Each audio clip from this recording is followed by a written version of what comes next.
أعوذ بالله من الشيطان الرجيم. بسم الله الرحمن الرحيم.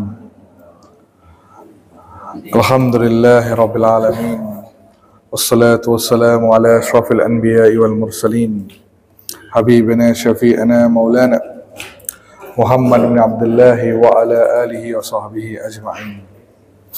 رضيت بالله ربا وبالإسلام دينا وبمحمد نبيا ورسولا. اللهم صل على سيدنا محمد. اللهم صل على سيدنا محمد.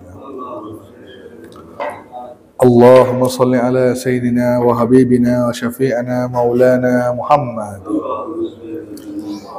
طب القلوب ودوائها وعافية أبدان وشفائها ونور الأبصار وضيائها وعلى آله وصحبه وبارك وسلم. رب اشرح لي صدري ويسر لي أمري واحلل عقدة من لساني يفقهوا قولي. أما بعد. Assalamualaikum warahmatullahi wabarakatuh. Alhamdulillah, syukur kita kehadirat Allah Subhanahu wa taala. Dengan limpah kurnia dan rahmatnya, Allah telah menggerakkan tangan kita, Allah telah menggerakkan kaki kita, dan Allah telah memberikan kita kesempatan waktu untuk sama-sama hadir di masjid yang mulia ini, Masjid Fastabiqul Khairat. Kemudian Allah memilih saya dan semua yang hadir sama-sama duduk di dalam majlis yang mana disabdakan oleh baginda sallallahu alaihi wasallam sebagai Raudatul Jannah, taman-taman surga di dunia. Mudah-mudahan Allah angkat kajian subuh kita ini sebagai Raudatul Jannah. Amin ya rabbal alamin. Apa kabar jemaah Masjid Fastabiqul Khairat? Sehat? Baik. Kita lanjutkan pengajian kitab Asy-Syamil Muhammadiyah kita. Kalau minggu yang kemarin kita telah bahas tentang solat duha. Terus kita berhentinya tuh ada yang nanya, ada tak bacaan khusus? Ada tak bacaan khusus untuk solat duha, baik itu doanya ataupun zikirnya? Maka setelah saya terlupa kemarin untuk sampaikan, maka di sini saya sudah catatkan bahawa Nabi sallallahu alaihi wasallam daripada Aisyah radhiyallahu an, ia berkata, Nabi SAW setiap kali selesai solat duha, baginda sallallahu alaihi wasallam akan mengucapkan, Allahumma ighfirli wa tub alayya innaka antat tawwabur rahim. Kan? Sebanyak 100 kali. Baginda akan baca, Allahumma ighfirli wa tub alayya innaka antat tawwabur rahim. Nah, ya Allah, ampuni aku dan terimalah taubatku, sesungguhnya Engkau Maha Penerima taubat lagi Maha Penyayang. Ini yang Nabi baca zikir sebanyak 100 kali. Selain daripada itu, antum boleh baca walaupun ia bukannya daripada Nabi sallallahu alaihi wasallam, tapi daripada para alim ulama, anda boleh amalkan, tidak ada masalah. Baik, kita lanjutkan bab yang ke-42 setelah bab solat duha. Di sini adalah kitab Asy-Syamil Muhammadiyah. Bab yang ke-42, solat sunnah Nabi di rumah. Jadi solat sunnah Rasulullah SAW di rumah. Baik. Solat sunnah afdalnya dikerjakan di mana? Solat sunnah afdalnya dikerjakan di mana? Di rumah ke di masjid? Di rumah ke di masjid? Baik. Semua solat sunnah disebutkan di sini bahawa Nabi SAW sentiasa mengerjakan solat sunnah di rumah berbanding di masjid. Kalau di masjid, baginda hanya mengerjakan solat wajib, yakni berjemaah sahaja. Yang lain solat sunnahnya baginda di rumah, walaupun rumahnya itu sangat dekat dengan masjid. Kita tahu rumah Nabi SAW sangat dekat dengan Masjid Nabawi, sangat dekat, kan? Tapi baginda tetap memilih solat sunnahnya di rumah. Hadis bernomor 297 dicatatkan oleh daripada Abdullah bin Sa'ad, ia berkata, aku bertanya kepada Rasulullah SAW tentang solat sunnah di rumah atau di masjid. Maka baginda menjawab, kau lihat sendiri seberapa dekat jarak antara rumahku dengan Masjid Nabawi. Meskipun begitu, aku lebih senang melakukan di rumah daripada di masjid, kecuali solat wajib. Ini kata Nabi SAW. Maka sebaik-baiknya untuk kita adalah solat sunnah kerjakan di rumah. Tapi kalau anda merasa solat ba'diyah ke ataupun ba'diyah, kan, solat ba'diyah setiap kali solat fardu tu, kalau balik rumah malas, tak dapat kerjakan, maka lebih baik solatnya di masjid sebelum pulang. Takut kita pulang nanti kita tidak kerjakan, maka lebih baik solatnya di masjid, baik itu solat qabliyah ataupun solat ba'diyah. Faham dong?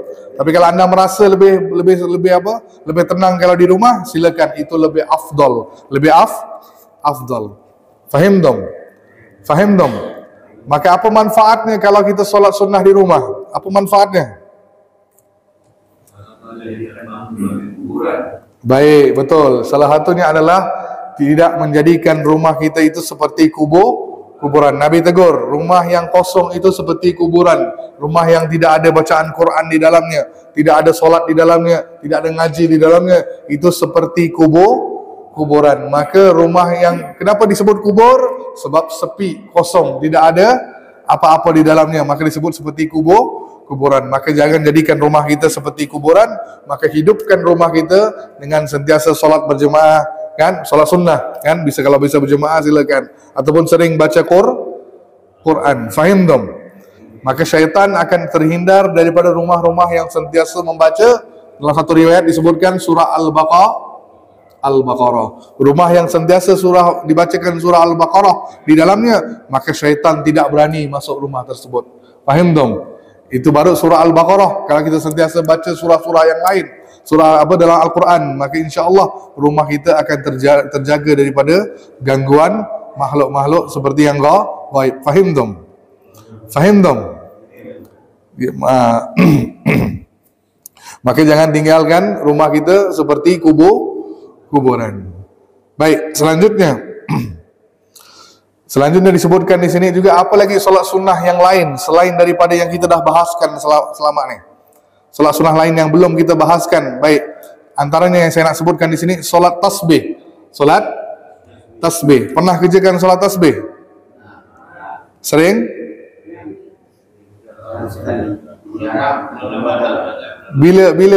Bila seringnya? Baik, maka ada antara ulama tu dia bahagi kepada dua, sebab hadis yang mencatatkan tentang solat tasbih ini sanadnya itu sangat lemah. Tapi walaupun begitu, banyak perawi-perawi lain yang membahaskan tentang solat tasbih, maka dia langsung menjadi hadis sahih li ghairi. Maksudnya naik daripada hasan, bila banyak perawi yang mencatatkan benda yang sama, maka hadis itu naik taraf menjadi hadis sahih li ghairi. Maka bab tentang solat sunat tasbih ini adalah suatu solat sunnah yang anda boleh kerjakan, seperti mana Nabi ajarkan kepada paman beliau, yakni Ibnu Abbas. Maka saya bacakan hadisnya panjang. Tapi apa kata Nabi SAW? Wahai Abbas, wahai pamanku, sukakah paman aku berikan suatu hadiah yang istimewa? Aku ajari engkau 10 macam kebaikan yang boleh menghapuskan 10 macam dosa. Jika engkau mengerjakan hal itu, maka Allah akan mengampunikan segala dosa-dosa paman, baik yang awal, baik yang akhir, baik yang telah lalu, baik yang akan datang, baik yang dikerjakan dengan sengaja ataupun tidak, baik yang kecil ataupun besar, yang samar-samar ataupun yang terang-terangan. 10 macam kebaikan itu adalah paman mengerjakan solat 4 rakaat. Mengerjakan apa? Solat 4 rakaat. Setiap kali selesai membaca Al-Fatihah dan surat, maka dalam rakaat pertama bacalah subhanallah walhamdulillah wala ilaha illallah Allahu akbar sebanyak 15 kali. Lalu ruku, dan di dalam ruku bacalah seperti bacaan ruku, kemudian ditambah lagi 10 kali bacaan subhanallah, alhamdulillah, la ilaha illallah, Allahu akbar. Kemudian ketika iktidal 10 kali, kemudian ketika sujud 10 kali, angkat kepala dari sujud, yakni duduk di antara dua sujud 10 kali, dan sujud lagi 10 kali, maka totalnya adalah 75 kali dalam satu rakaat. Kalau ada 4 rakaat dikalikan berapa? Maka tasbih yang dibacakan adalah sebanyak 300. Jika engkau mampu, ni kata Nabi SAW, jika paman sanggup mengerjakan sekali dalam sehari, silakan. Jika tidak mampu, setiap Jumaat. Jika tidak mampu, setiap bulan sekali. Jika tidak mampu, maka setahun sekali. Jika tidak mampu juga setahun sekali, maka kerjakanlah dalam seumur hidup sekali. Hadis riwayat Abu Daud, nombor hadis 1297. Nah, hadisnya hadis sahih li ghairi. Maksudnya daripada Hasan naik tarafnya. Maka berikut dengan hadis ni, maka menunjukkan bahawa adanya suatu solat dinamakan solat tasbih. Maka ramai orang dikata dia buatnya hanya pada solat bulan Ramadan. Bukan hanya bulan Ramadan. Bila-bila boleh. Kalau mampu setiap hari silakan, seminggu sekali silakan, sebulan sekali silakan, ataupun setahun sekali, ataupun seumur hidup coba sekali. Kalau di masjid ni bila? Ramadan. Tanggal? Malam Jumaat bulan Ramadan. Baik. Maka solat tasbih adalah solat yang disunnahkan. Seperti kata Imam An-Nawawi. Beliau kata solat ni adalah solat sunnah. Maka jangan lupa untuk kerjakan. Satu amalan yang sangat baik yang boleh menghapuskan segala dosa-dosa kita. Faham dong? Terus solat awabin. Kita dah bahaskan kemarin. Solat apa yang merujuk kepada solat awabin?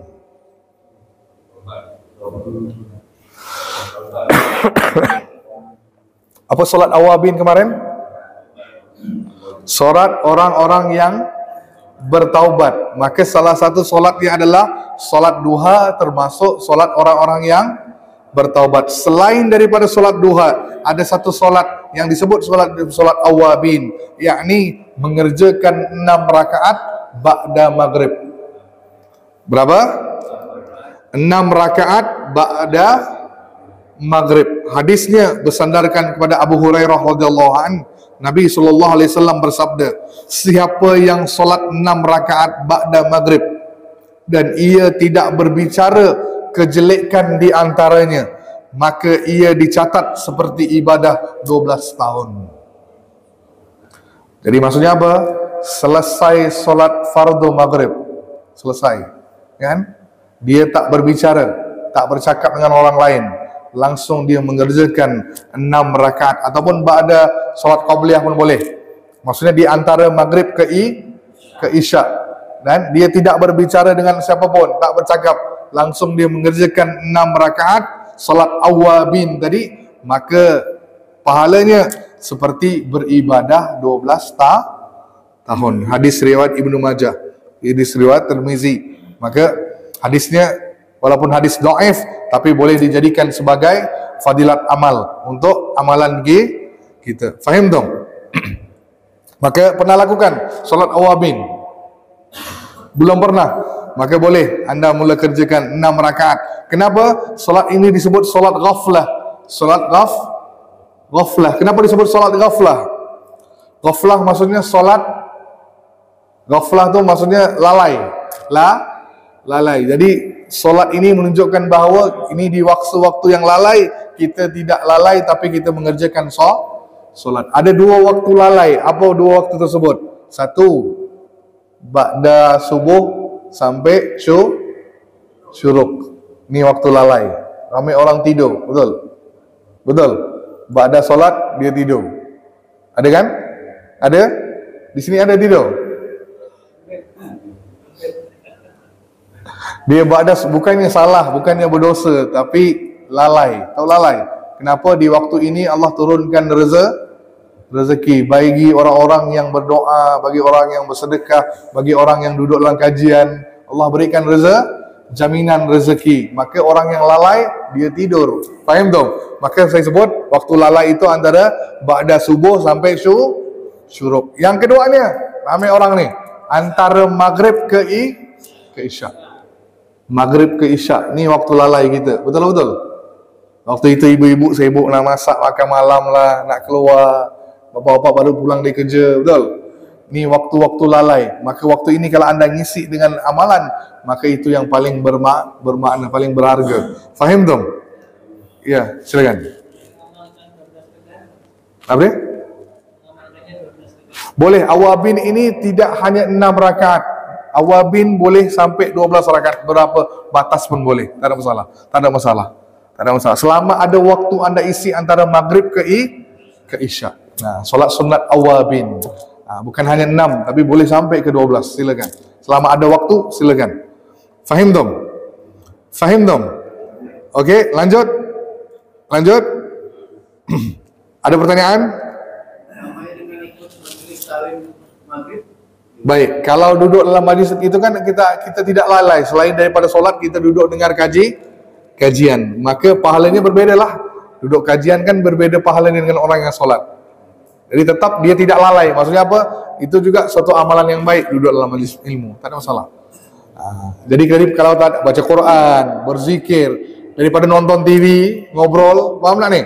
Jadi anda isi dengan amalan itu, baik duduk dalam majlis ilmu, itu pun dapat pahala. Tidak termasuk daripada orang yang lalai. Fahim tu? Jelas ya? Nah, jadi kalau tak ada kajian, contoh tak sempat zikir, maka boleh solat awabin. Coba solat awabin. Ambil waktu ni cuma 6 rakaat. Sekali, coba sekali, kan? 6 rakaat. Ambil dua. Faham tak ni? 2 salam, lanjut lagi 2 salam. Jelas ya? Jelas? Solat sunat tasbih tadi kalau dilakukan siang boleh apa tidak? Boleh. Nah, cuma berbeda dengan malam. Kalau malam 2 sekali salam, kan? Terus 2 rakaat lagi. Kalau siang langsung 4 1 salam. Jelas ya? Kalau solat sunat tasbih anda buat pada siang hari, dia ikut cara Nabi. Kalau Nabi siang langsung, dia tak ada 2. Dia langsung 4 salam. 4 salam. Kalau solat malam, baginda 2 salam, kemudian lagi 2. Solatnya santai. Fahim dong? Fahim dong? Baik. Terusnya, ni ada orang nanya dengan saya, Ustaz, apa waktu-waktu terlarang? Nah, ramai orang tu ada yang solatnya, Ustaz, boleh tak saya solat pada waktu-waktu ini? Nah, ada waktu yang boleh antum solat, tapi ada juga waktu yang disebut waktu terlarang. Apakah waktu terlarang itu? Ialah yang tak boleh solat waktu bila? Bila, Bu? Jadi dengar baik-baik. Dengar baik-baik. Jangan sampai anda solat. Tapi kecuali ada solat yang sebab. Dia ada solat yang bersebab. Solat sunat yang bersebab dan solat sunat yang tidak bersebab. Nanti kita lihat. Baik, waktu terlarang tu ada 5. Ada 5. Catat baik-baik. Yang pertama, waktunya setelah subuh. Nih, sekarang. Sampai terbit matahari. Yang pertama. Yang kedua, waktu terbit matahari sampai naik sekitar 1 anak panah. 1 tombak lah ya, 1 anak panah. Nah, nanti kita lihat berapa waktunya nanti. Catat dulu. Yang ini waktu terbit matahari sampai naik sekitar 1 anak panah. Yang ketiga, waktu matahari tepat di atas kepala sampai masuknya waktu zuhur. Nah, yang ini 15 minit, 10 menit sebelum masuk zuhur. Terus yang keempat, waktu matahari mula berwarna kekuningan sehingga terbenam, yakni ba'da asar sampai terbenam. Dan yang kelima, waktu setelah solat asar sampai terbenamnya matahari. Okey, 5 waktu ni. Baik, yang disebutkan tadi, waktu setelah matahari terbit sampai naik sekitar 1 anak panah, yakni lebih kurang 2,5 meter lah, 2,5 meter. Yang ini lebih kurang 15 menit sehingga terbit matahari. Jadi waktu syuruk, bukan waktu syuruk, itulah waktu syuruk, 15 menit. Setelah itu maka anda boleh solat. Dalam waktu itu jangan solat. Terus matahari terbit tepat di atas kepala sampai waktu zuhur. Sebelum 15 menit atau 10 menit sebelum masuk waktu zuhur. Dan waktu setelah asar sampai terbenam matahari. Jadi ba'da asar sampai terbenam matahari. Ini waktu yang dilarang anda solat. Kecuali solat yang bersebab. Solat bersebab, solat sunat wudu. solat sunat tahiyatul masjid, terus solat Anda telat solat fardu, kan? Tak sempat solat fardu kan, lambat nih asar, walaupun dah selesai solat asar, jam 5 Anda solat, maka tetap solat. Faham dong? Ini waktu yang solat yang bersebab boleh. Kalau solat sunat tasbih, solat hajat, apa ge? Solat taubat, maka tunda dulu. Jangan di waktu-waktu terlarang. Fahim dong? Fahim dong? Jelas ya? Baik. Ada pertanyaan sampai di sini? Solat? Solat mutlak yang mana? Solat sunat? Solat qobliyah? Ba'diyah? Solat sunat mutlak contoh? Pingin solat ya? Jangan dulu lah, tunggu sehingga selesai. Maka solat-solat yang bersebab. Kalau dah ambil wudu, kita nak solat sunat wudu boleh. Solat datang masjid sebelum duduk, solat tahiyatul masjid, menghormati masjid boleh. Nah, yang lain tunda dulu. Paham? Nah, kecuali solat wajib yang kita telat, itu boleh. Yang lain tunda dulu, sehingga masuk waktu. Jelas Pak ya? Jelas? Iya, solat sunat mutlak yang mana? Nama solatnya apa? Nama solatnya?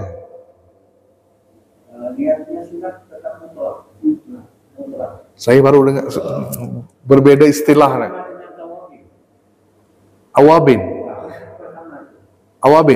Awabin kan dikerjakan ba'da.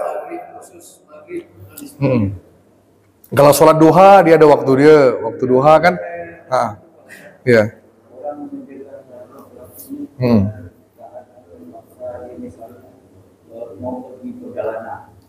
Musafir. Baik. Kalau musafir tak ada masalah, boleh. Kan, sholat safar ataupun sholat ketika keluar rumah, masuk rumah, dia ada. Kan? Itu boleh, tak ada masalah, itu boleh. Sholat berpergian itu ada, musafir. Nah, itu bisa. Itu tak termasuk dalam waktu terlarang. Jelas Pak? Oke. Ada lagi? Ada lagi? Udah? Lanjut? Ibu-ibu ada Bu? Satu lagi Ustaz. Silakan. Mungkin belum sampai pengajian. Apa dia? Masalah sunat mayit. Itu kan termasuk. Salat sunat mayit. Ya, salat mayit. Jadi kan kalau untuk pengetahuan Ustaz tadi sunat itu lebih bagus di rumah. Daripada di masjid. Kecuali hal-hal tertentu lah. Salat jenazah. Di rumah. Bagusnya di masjid lah, meramaikan orang, bisa memenuhi jemaah pun lebih ramai, lebih luas. Kalau rumah tuh orang tuh kalau di rumah nampak sempit kan, ruangnya tak cukup, maka lebih baik di masjid. Kecuali rumah bapak macam istana lah, kan? Tapi lebih baik di masjid. Biasanya orang sholat jenazah dibawa ke masjid. Siapa ya? Oke, baik. Waalaikumsalam. Sholat awabin dengan sholat taubat. Baik. Jadi kalau sholat awabin kan waktunya yang bagus di antara maghrib ke isya. Baik. Jadi terus sholat taubat itu pun maghrib dan isya. Jadi yang bagus yang mana Pak? Sholat taubat itu tidak terbatas waktunya, Pak. Sholat taubat Bapak boleh kerjakan di siang hari, tengah malam, ba'da isya, terserah. Boleh. Jadi tidak ada waktu khusus untuk sholat taubat. Sholat taubat habis sholat duha boleh enggak? Habis sholat apa?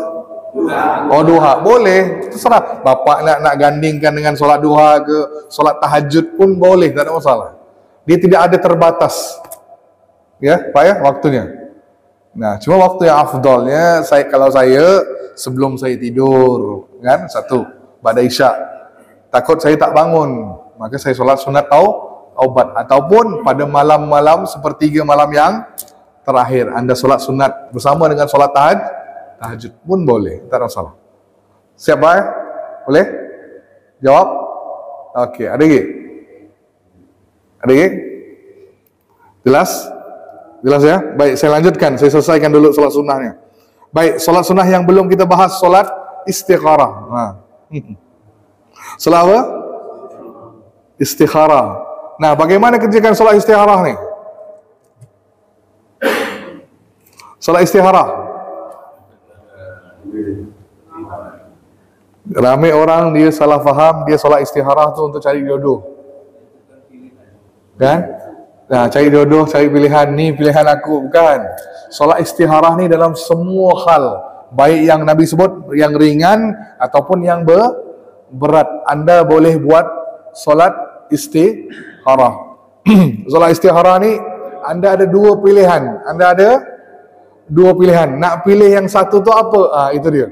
Anda maka solat istikharah. Dan jawapannya, ni ramai orang salah faham. Tak semestinya dari mimpi. Jawapannya apa? Tak semestinya dari mimpi. Hasil istikharah tu jangan ingat, ya Ustaz, saya dah solat istikharah, tak mimpi pun.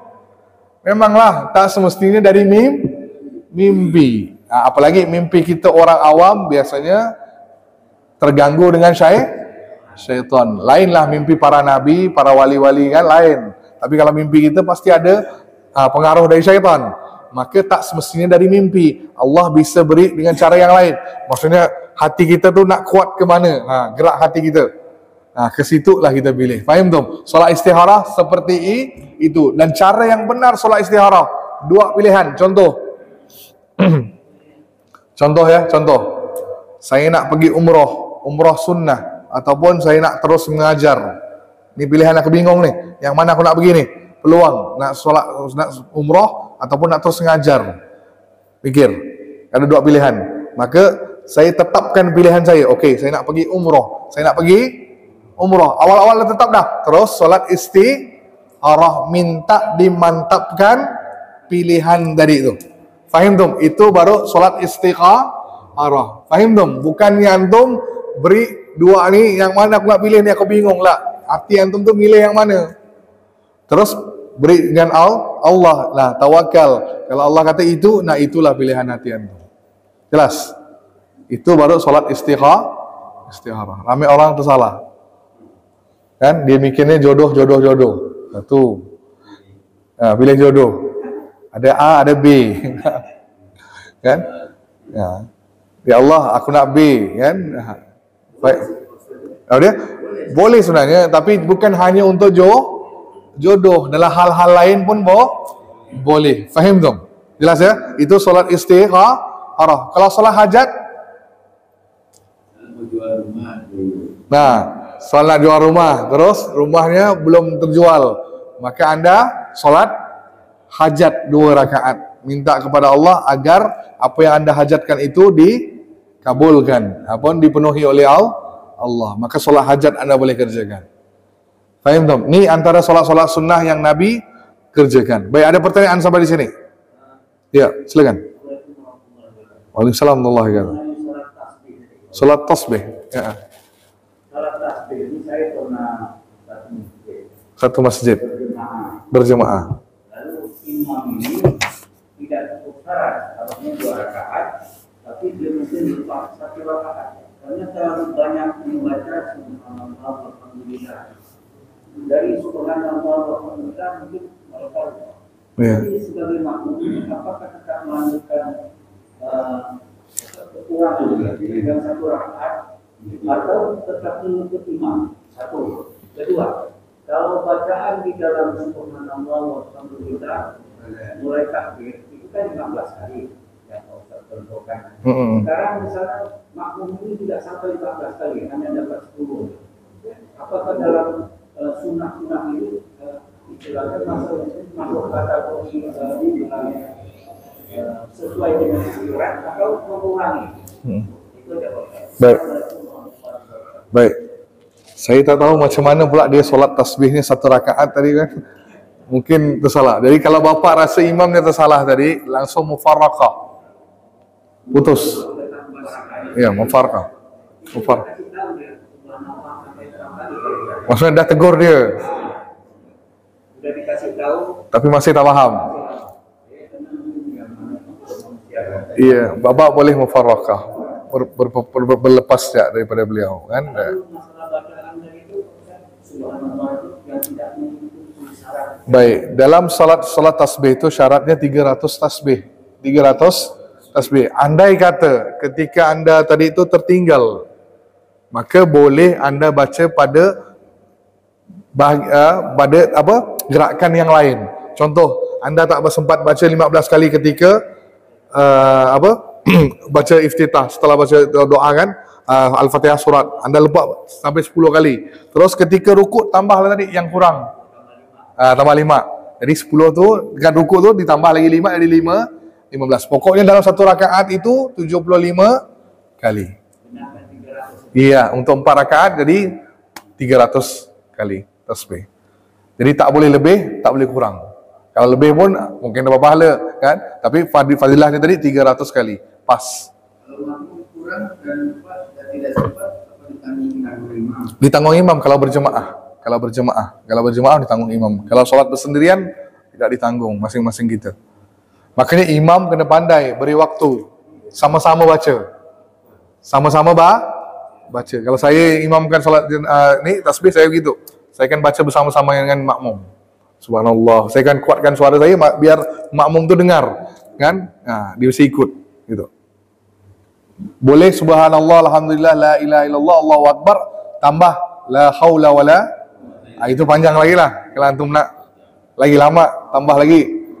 Kan biasanya dalam sejam berapa? 40 menit. Sini 40 menit lah kan? Hampir sejam. 15 menit, cepat Kalau saya itu 45 menit lah, 4 rakaat. Kan? 2 rakaat bisa selesai. Oke. Baik, boleh amalkan. Boleh amalkan. Oke, ada pertanyaan sampai di sini. Ada lagi? Iya, Bu. Waalaikumsalam, silakan.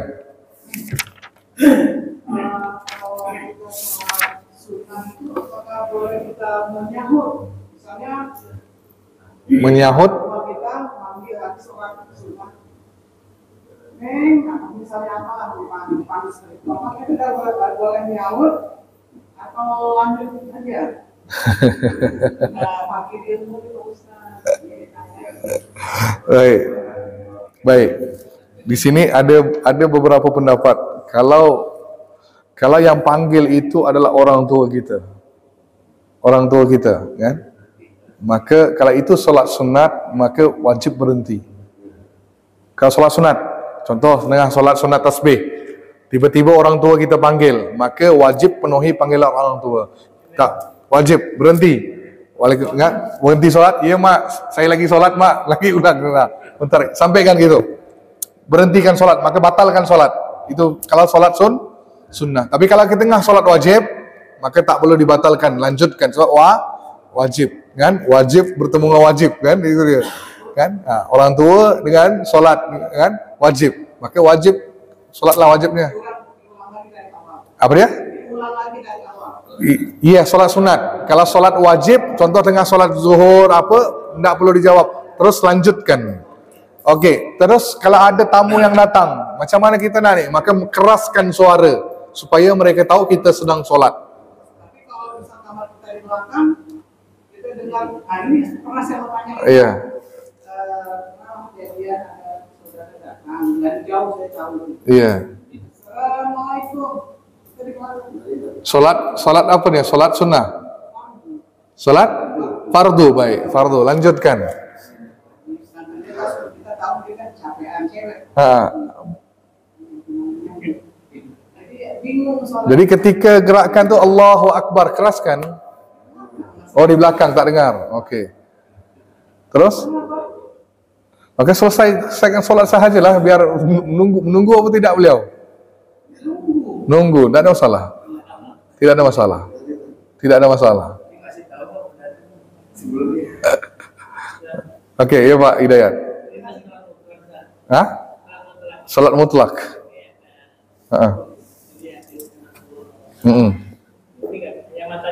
Ya.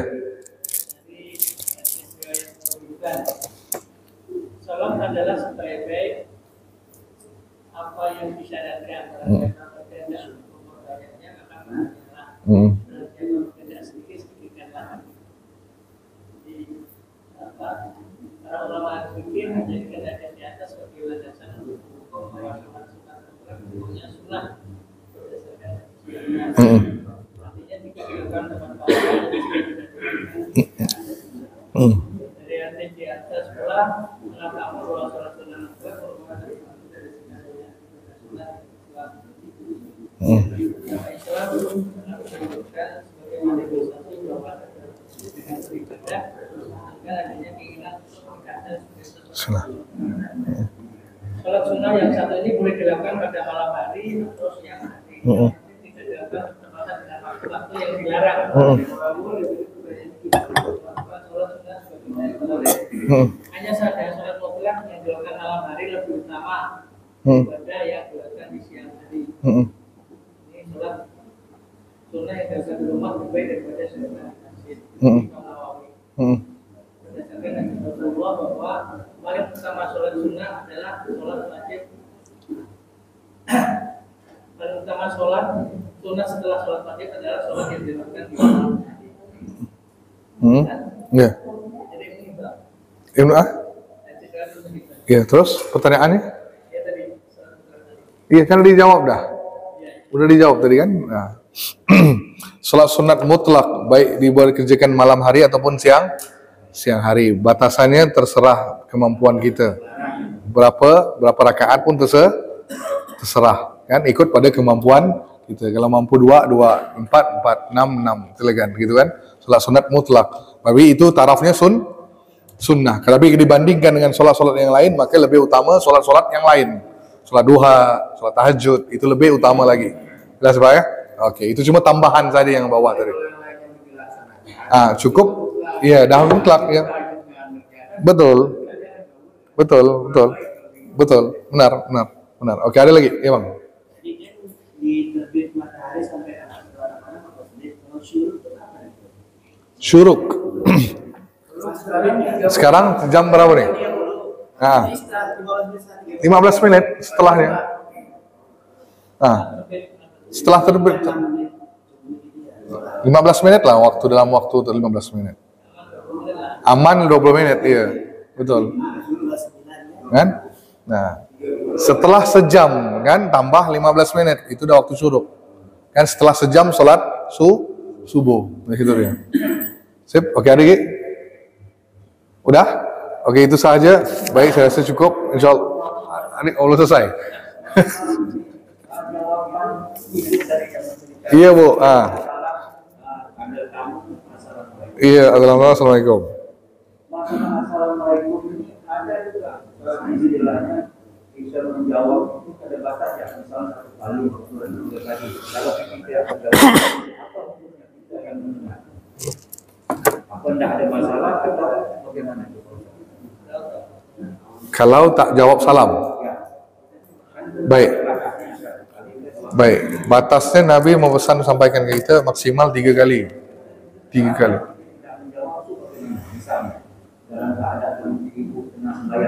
Iya. Jadi kita tidak berdosa sebab kita tengah sholat. Kita tidak berdosa. Terserah pada yang datang tadi sama ada mau tunggu ataupun mau pulang. Apa? Kalau tidak sholat maka tugas kita adalah menjawab salamnya. 3 kali tadi. lebih daripada 3 kali kita tidak mau menjawab misalnya Alasannya tak menjawab? Bukan wajib. saya pernah ada satu hamba jadi dia tidak menjawab dia cerita saya tapi saya tidak pernah menjelaskannya saya cuma tidak tahu dengan yang orang dia sampai 5 kali 6 kali jadi saya tanya kenapa kamu tidak menjawab dia bilang ini orang pikirannya kurang bagus katanya dia pernah memang tahu betul sedang orang pikirannya kurang bagus jadi saya memang tidak mau. Baik. Jadi di situ kita boleh lihat hak tuan rumah. hak tuan rumah. Jadi Nabi sebut adanya hak tuan rumah. Maksudnya tuan rumah boleh menjawab salam dan dia terserah pada dia mau izinkan tamu itu masuk ataupun tidak. Jadi tidak berdosa kalau dia menjawab salamnya tapi dia tak izinkan tamunya masuk. Jadi kita sebagai tamu tak boleh rasa marah sebab itu hak tuan rumah, sama ada mengizinkan kita masuk ataupun tidak. Jadi kata beliau tak suka dengan tamu itu, maka beliau tak jawab salamnya tadi, kan dibiarkan saja. Maka terserah pada tuan rumah, tidak berdosa. So, itu hak tuan rumah. Jadi jangan kita ingat, kita datang ke rumah orang nih. Nah, kan 3 kali dah salam nih, kan? Nah, kita pula marah, mana tuan rumah tadi nih? Itu terserah pada tuan rumah. Sama ada mengizinkan kita masuk ataupun tidak. Jelas? Jelas Pak ya? Ya. Kasus sahabat Juraij ada kisah. Iya, nanti kisahnya lah. Nanti lah minggu depan. Oke, ada lagi? Ada lagi dah? Tentang solat semua paham? Jelas ya? Baik, itu sahaja. InsyaAllah minggu depan kita sambung ke bab yang ke-43, puasa Nabi SAW. Itu sahaja. Wabillahi taufiq wal hidayah. Assalamualaikum warahmatullahi wabarakatuh. Tutup dengan tasbih kafarah. Subhanallah wa hamdika asyhadu an la ilaha illa anta astaghfiruka wa atubu ilaik.